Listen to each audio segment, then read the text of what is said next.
নমস্কার, আমি প্রবীর। প্রতিদিনকার মতো আজও আমি চলে এসেছি এই কেশবচন্দ্র নাগের নবগণিত বইটির সমাধান করার জন্য। আজকের পর্বে আমরা তুলে ধরব কেশবচন্দ্র নাগের নবগণিত প্রশ্নমালা 2 ষষ্ঠ শ্রেণীর এই ক্লাসে আমরা কেশবচন্দ্র নাগের নবগণিত বা অঙ্কের ভীতিকে জয় করার জন্য, যে মনোবল চাঙ্গা করার জন্য আমরা যে সমস্ত ভিডিওগুলো তোমাদের তুলে ধরছি, আজকের পর্বটি তারই একটি জ্বলন্ত দৃষ্টান্ত হতে চলেছে। আমরা অঙ্ক দেখে ভয় না পেয়ে অঙ্কগুলোকে আমরা কষার চেষ্টা করব, সমাধান করার চেষ্টা করব, তাহলেই আমরা এই অঙ্কের যে ভীতি তাকে জয় করতে পারব। তাই সকলকে বলবো ধৈর্য ধরে সম্পূর্ণ ভিডিওটা দেখবে। আজকের পর্বটি মূলত 17 থেকে 18 পৃষ্ঠার মধ্যে থাকা যে প্রশ্নগুলো, 14 থেকে 20 পর্যন্ত যে 7টি প্রশ্ন রয়েছে, মূলত দশমিক মুদ্রার গুণ এবং ভাগের 7টি অত্যন্ত গুরুত্বপূর্ণ প্রশ্ন, তারই সমাধান আমাদের এই পর্বে তুলে ধরা হবে। তোমরা এখানে প্রশ্নগুলো দেখতে পাচ্ছ। এই প্রশ্নগুলোর মধ্যে গত পর্বে আমরা তোমাদের তুলে ধরেছিলাম দশমিক মুদ্রার ব্যবহারিক যে প্রয়োগ, অর্থাৎ কিভাবে টাকা থেকে পয়সা, পয়সা থেকে টাকা এবং সেই সঙ্গে তাদের যোগ এবং বিয়োগ করতে হয়, তার সহজ সরল পদ্ধতি এবং সেই সঙ্গে তার সমাধান আমরা গত পর্বে 13টি প্রশ্নের সমাধানের মাধ্যমে তুলে ধরেছিলাম। আজকের পর্বে ঠিক একই রকমভাবে 14 থেকে 20 পর্যন্ত যে 7টি প্রশ্ন রয়েছে তা আমরা আমাদের এই দ্বিতীয় পর্বে তুলে ধরছি। তো সেই কারণে অবশ্যই সম্পূর্ণ ভিডিওটা দেখো। সেই কারণে আমি আমার সকল ভিউয়ার্স বা সচেতন অভিভাবক এবং প্রিয় ছাত্রছাত্রীদের বলবো, ওই দিনকার মতো আজকের ভিডিওটিও সম্পূর্ণরূপে দেখে ভালো লাগলে অবশ্যই কমেন্ট এবং শেয়ার করো। আর তার সাথে সাথে এই চ্যানেলটি সম্পর্কে বিস্তারিতভাবে বন্ধু বান্ধবদের মধ্যে আলাপ আলোচনার মধ্যে তুলে ধরো। আর সেই সঙ্গে মনে রাখবে যে এই ত্রিনেত্র চ্যানেলটি একমাত্র চ্যানেল যেখানে পঞ্চম শ্রেণীর যেমন আমরা প্রত্যেকটি প্রশ্নমালার প্রত্যেকটি অঙ্কের সমাধান তুলে ধরেছি, ঠিক একই রকমভাবে ষষ্ঠ শ্রেণীর এই বছর তোমাদের এই নতুন বছরের আগাম আমাদের কিছু ভিডিও আমরা তুলে ধরছি। পরবর্তী ক্ষেত্রে সমস্ত ভিডিওগুলোই তোমরা কিন্তু পেয়ে যাবে। তো সেই কারণে সম্পূর্ণ ভিডিওটা দেখবে আর অবশ্যই চ্যানেলটাকে সকলে সাবস্ক্রাইব করে রাখবে। তোমাদের একটা লাইক আমাদেরকে উৎসাহিত করে, আমাদের আরও উদ্যম এনে দেয়। তো সেই কারণে লাইক দিতেও ভুলবে না। লাইক দিতে নিশ্চয়ই কোনো কষ্ট হবে না, আর তার সঙ্গে যদি ভালো লাগে অবশ্যই একটা মিষ্টি কমেন্ট। তো চলো আজকের পর্বে আমরা 14 দাগের প্রশ্ন থেকে সমাধান করব। 14 দাগের প্রশ্নে বলেছে কি, এখানে বলা আছে গুণ করতে বলা আছে। মোট 4টি প্রশ্ন রয়েছে এক্ষেত্রে। সেই 4টি গুণের অঙ্কের সমাধান প্রথমে আমরা তুলে ধরার চেষ্টা করব। তারপরে রয়েছে ভাগ অঙ্কগুলো 18, 19 এবং 20, মোট 3টি। তারপরের 21 থেকে বাকি যে 30 দাগ পর্যন্ত প্রশ্নগুলো, সেগুলো আমরা পরবর্তী ভিডিওতে আপলোড করে দেবো। তো দেখো আজকের গুণের অঙ্ক 43 টাকা 24 পয়সা। এই 43 টাকা আর 24 পয়সা একে আমাদের গুণ করতে বলা আছে। কত দিয়ে? 35 দিয়ে। আমরা নিচে লিখলাম 35 দিয়ে গুণ করতে হবে।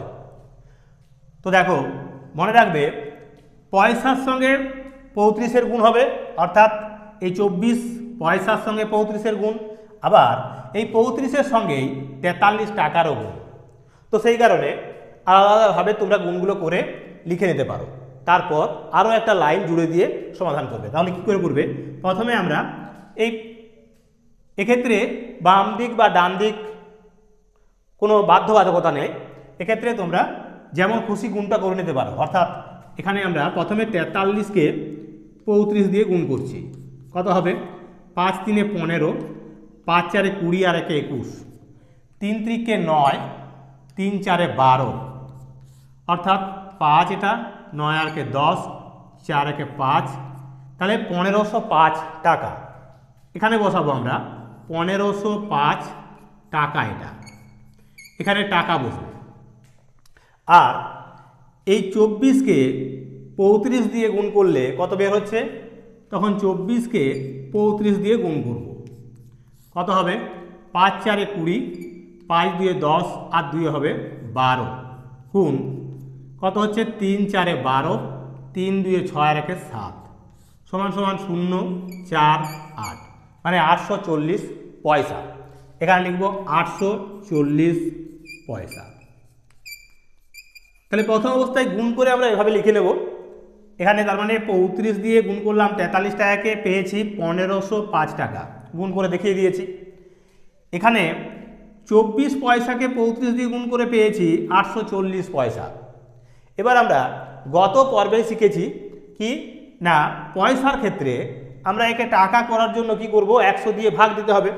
তাহলে ডান দিকে যে অংশগুলো দুটো অঙ্ক, সেই দুটো অঙ্ক হবে ভাগশেষ, অর্থাৎ এটা হবে পয়সা আর এটা হবে টাকা।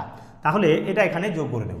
তাহলে সমান কত হবে, এই 1505 তার সঙ্গে এই 8 যোগ করে নেব, অর্থাৎ 1505-এর সঙ্গে 8 যোগ করলে 1513, 1513 টাকা আর 40 পয়সা হবে, 40 পয়সা। এই হবে আমাদের এই পর্বের যে প্রথম অঙ্ক, অর্থাৎ 14 দাগের প্রশ্নের সমাধান। এবার দেখো 15 দাগের প্রশ্ন, ঠিক একই রকমভাবে করব। কি রয়েছে, 15 দাগের প্রশ্নে বলা রয়েছে 124 টাকা 8 পয়সা, 124 টাকা আর রয়েছে 08 পয়সা। একে আমাদের গুণ দিতে হবে কত দিয়ে না, 64 দিয়ে। একে আমরা 64 দিয়ে গুণ করব। এক্ষেত্রেও মনে রাখতে হবে যে এই 64 দিয়ে যে গুণ, একে 8-এর সঙ্গে গুণ করতে হবে, অর্থাৎ তাহলে পয়সা বের হবে। আর এই 64কে 124 দিয়ে গুণ করলে পাবো আমরা টাকা। তাহলে প্রথম অবস্থায় টাকা এবং পয়সাটা বার করে নেব। তাহলে 124কে 64 দিয়ে গুণ করছি, 124কে 64 দিয়ে গুণ করলে কত হবে, 4 4 16, 4 2 8 আর 1 9, 4 1 4, গুণ 6 4 24, 6 2 12 13 14, 6 1 6 আর 1 হবে 7। এবার এটা হবে 6 9 4 13, 4 4 8 আর 1 9, এটা হবে 7। তার মানে 7936 টাকা, 7936 টাকা, অর্থাৎ 124কে 64 দিয়ে গুণ করাতে এটা পেলাম। এবার পয়সা, অর্থাৎ এই 64কে 8 দিয়ে গুণ করে দেব। তাহলে 64কে যদি 8 দিয়ে গুণ করি তাহলে কত পাচ্ছি, 8 4 32, 8 6 48 আর 3 হবে 51, মানে 512 পয়সা। তাহলে এটা লিখবো আমরা 512 পয়সা। এবার এই 512 পয়সাকে আমাদের টাকা পয়সা করে নিতে হবে। টাকা পয়সা করার সহজ পদ্ধতি বলেছি, ডান দিকের দুটো অঙ্ক হলো পয়সা আর বাঁ দিকের অঙ্কগুলো হবে টাকা। তাহলে এখানে ডান দিকের দুটো অঙ্ক বাদে 5 থাকে পড়ে বাঁ দিকে, তাহলে এটা হবে 5 টাকা। তাহলে এই 5 টাকা এখন এই 7936-এর সঙ্গে যোগ করে নেব। তাহলে হবে কত, সমান সমান দিয়ে লিখব 7941 টাকা আর 12 পয়সা, 12 পয়সা। তো এই হলো আমাদের এই পর্বের প্রথম দুটি গুণ অঙ্কের সমাধান, অর্থাৎ এই দশমিক মুদ্রার যে গুণের অঙ্ক তার সমাধান। এরকমই গুরুত্বপূর্ণ বাকি প্রশ্নগুলিও, তো সেই কারণে ধৈর্য ধরে সম্পূর্ণ ভিডিওটা দেখতে থাকো, তাহলেই এই ভয়কে তোমরা জয় করতে সহজেই পারবে। আর অবশ্যই চ্যানেলটিকে সকলে সাবস্ক্রাইব করে রাখো, তাহলে যখন তখন সবার কাছে সবার আগে আমাদের এই ভিডিওগুলো তোমাদের কাছে পৌঁছে যাবে। তো চলো এবার আমরা চলে যাব বাকি প্রশ্নগুলোর সমাধানে। 16 দাগের প্রশ্ন, ঠিক একই রকম 16 এবং 17 দাগের দুটি গুণ। সেখানে রয়েছে 75 পয়সা, একে গুণ করতে বলেছে কত দিয়ে না, একে বলেছে 102 দিয়ে গুণ, 102 দিয়ে গুণ। তো আমরা কীভাবে করব, আমরা এখানে 102টাকে উপরে রাখছি আর 75 নিচে রাখলাম, দিয়ে গুণ করে নিচ্ছি। তাহলে 5 2 হবে 10, 5 0 0 হাতের 1 বসে গেল, 5 1 5, গুণ 7 2 হবে 14, 7 0 0 1 বসে গেল, 7 1 7, সমান সমান 0, 4 1 5, 5 আর 6, এটা 7, তাহলে 7,650 পয়সা। এটা বের হচ্ছে 7,650 পয়সা। এখন এই পয়সা থেকে আমাদের টাকা পয়সা বার করে দিতে হবে। আমরা আগেই বলেছি যে পয়সা থাকলে তাকে টাকা করার জন্য আমাদের 100 দিয়ে ভাগ দিতে হয়। আর ভাগ করার সময় মনে রাখতে হবে 100 দিয়ে ভাগের ক্ষেত্রে সুবিধা হলো কি, ডান দিকে দুটো অঙ্ক হলো আসলে ভাগশেষ, মানে সেটাই হবে পয়সা, আর বাঁ দিকের অঙ্কগুলো হবে ভাগফল মানে টাকা। অর্থাৎ এখানে 76 টাকা, তাহলে এটা লিখবো আমরা 76 টাকা 50 পয়সা, 76 টাকা 50 পয়সা।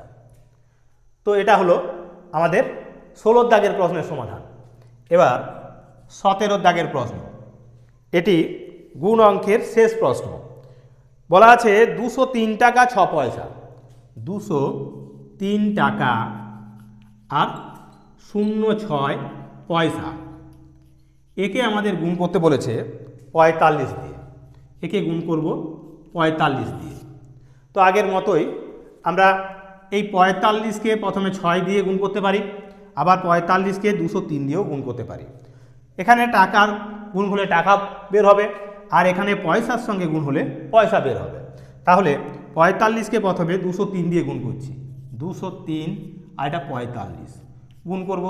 5 3 হবে 15, 5 0 0 হাতের 1 নেমে যাবে, 5 2 হবে 10, গুণ 4 3 হবে 12, 4 0 0 তাহলে 1 নেমে গেল, 4 2 হলো 8, এটা হলো 5, এটা হবে 3, এটা 1, এটা হবে 9। তার মানে 9,135 টাকা, 9,135 টাকা।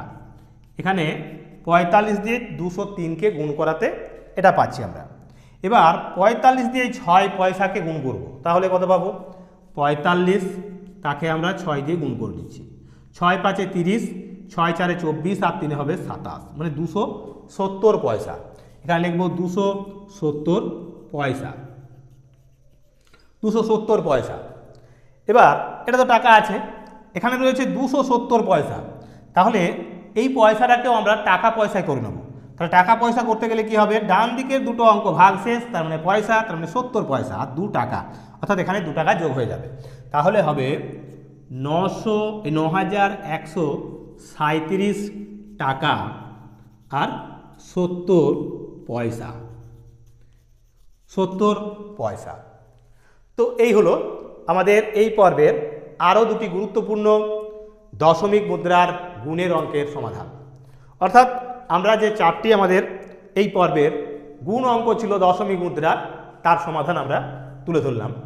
সম্পূর্ণরূপে কিভাবে গুণ করব, কিভাবে টাকা পয়সা আমরা প্রকাশ করব, সেটাও তোমাদের তুলে ধরেছি। এবার আমরা চলে যাব আমাদের এই পর্বের বাকি যে প্রশ্নগুলো রয়েছে পরের পৃষ্ঠায়, অর্থাৎ পৃষ্ঠা 18, সেই 18 পৃষ্ঠার বাকি 3টি প্রশ্নের সমাধান আমরা এই পর্বেই তুলে ধরবো। অর্থাৎ যে ভাগ অঙ্কগুলি রয়েছে তার সমাধান এই অংশটিকে পরিষ্কার করে নিয়ে। তো সেই কারণে বলবো ধৈর্য ধরে বাকি প্রশ্নগুলির সমাধানও দেখে নাও, তাহলে তোমরাও অতি সহজেই এই ভয়কে জয় করতে পারবে। তো চলো বাকি প্রশ্নের সমাধান। 18 দাগের প্রশ্ন, 18 দাগের অঙ্কগুলো রয়েছে 18, 19 এবং 20, এই 3টি অঙ্ক রয়েছে ভাগ অঙ্ক। তো 18তে বলা আছে 324 টাকা 72 পয়সাকে 18 দিয়ে ভাগ, 324 টাকা আর 72 পয়সা, 72 পয়সা, একে আমাদের ভাগ করতে হবে কত দিয়ে? 18 দিয়ে, 18 দিয়ে ভাগ করতে হবে। তাহলে প্রথমে এই টাকার অংশটাকে ভাগ করছি 18 দিয়ে, কবার যাবে? এখানে 32, 324, তাহলে 32, দুটো অঙ্ক এখানে দুটো অঙ্ক আছে নেব, তাহলে 32, 18 দুগুণে 36 হয়, দুবার গেলে বেশি হয়েছে তাই একবার যাবে, অর্থাৎ 18 1 18। এবার বিয়োগ দেব, তাহলে কত পাচ্ছি? 8 কয় দাও 12, 4 দাও 12, 1 আর 2 কয় দাও 3, 1 দাও 3, 14 হলো। এবার এই 4 নেমে গেল, 144 টাকা আছে, টাকার থেকে যখন ভাগ হচ্ছে। এবার 18 ঘর নামটা খুঁজলে কবার যাবে? 8 বার, 8 বার গেলে 8 18তে 144, 144, এটা মিলে গেল। এখন এই 72 মানে টাকাটা হয়ে গেল শেষ, অর্থাৎ এখানে লিখবো আমরা টাকা, 18 টাকা। এবার আছে এই পয়সাতে, তাহলে 72 পয়সা, এখানে লিখবো আমরা 72 পয়সা আছে এটা। এবার 18 দিয়ে গেলে কত হবে, 18 4 হবে 72, 18 4 হবে 72 পয়সা। এখানে পয়সাটা না লিখলেও চলবে, 72 পয়সা মিলে গেল। তাহলে এখানে লিখবো আমরা 4 পয়সা, 4 পয়সা। তো এই হলো আমাদের এই পর্বের যে ভাগ অঙ্কটি, তারও একটি ভাগ অঙ্কের সমাধান আমরা তুলে ধরলাম। বাকি দুটো প্রশ্নেরও সমাধান আমরা এইভাবে তুলে দেব। তো দেখো পরের দুটো প্রশ্নের সমাধান। 19 দাগের প্রশ্ন। 19 দাগের প্রশ্নে বলা রয়েছে কত না 2091 টাকা 90 পয়সা, একে ভাগ করতে হবে 190 দিয়ে। তাহলে 2091 টাকা আর 90 পয়সা, 90 পয়সা, একে ভাগ করব আমরা কত দিয়ে না বলা আছে 190 দিয়ে ভাগ করতে বলেছে। তাহলে 190।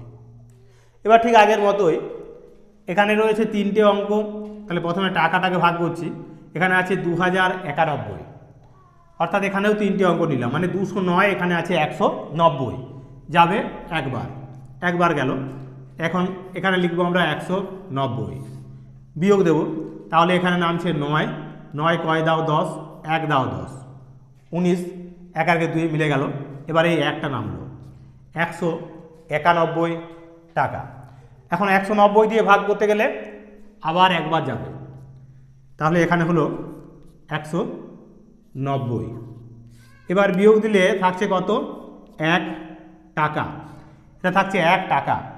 এই 1 টাকা একে আমরা কি করব, এখানে আমরা টাকা আমাদের এখানে ভাগ ফলে শেষ হয়ে গেল, তার মানে 11 টাকা পেলাম ভাগ করে।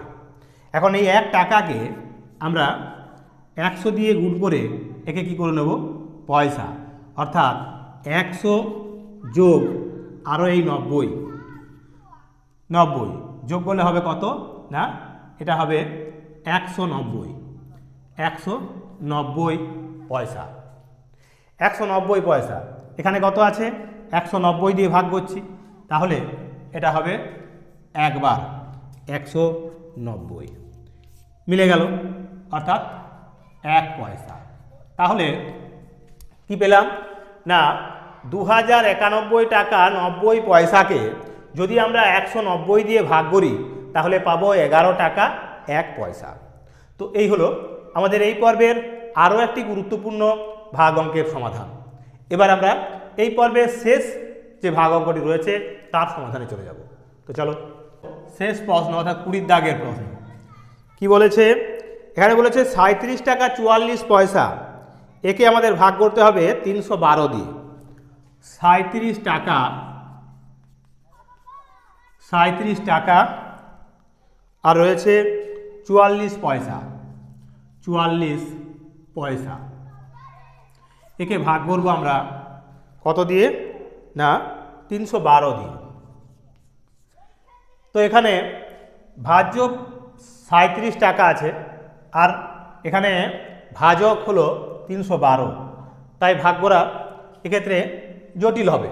তো সেই কারণে এই 37 টাকাকে আমরা পয়সাতে নিয়ে চলে যাব। 44 পয়সা আছে, এটাকেও পয়সা করব, সেই জন্য একে 100 দিয়ে প্রথমে গুণ করে নেব।